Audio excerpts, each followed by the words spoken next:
Welcome to MK7 TV. గ్రామ అభివృద్ధి కోసం తోడ్పడాలి. ఆలంపూర్ ఎమ్మెల్యే విజయుడు గారు ఈరోజు ఆలంపూర్ నియోజకవర్గంలోని ఇటిక్యాల మండలం కోదండపురం గ్రామ ఉప సర్పంచ్ జక్కుల యుగేందర్ గారి ప్రమాణ స్వీకార కార్యక్రమంలో పాల్గొని శుభాకాంక్షలు తెలియజేయడం జరిగింది.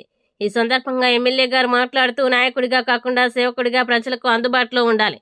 దేశానికి పల్లెలే పట్టుకొమ్మలు అంటారు. దీన్ని బట్టి చూస్తే గ్రామ పాలన ఎంత ముఖ్యమైందో మనం అర్థం చేసుకోవాలి.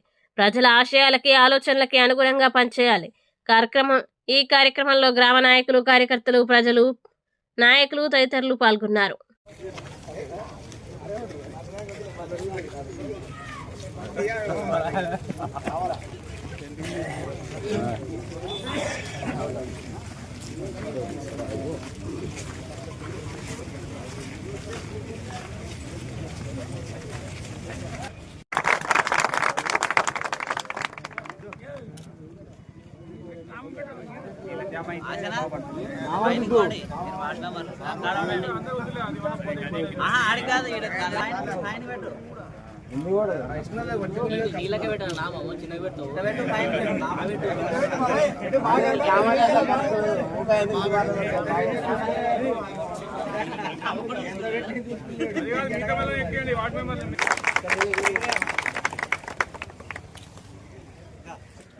రా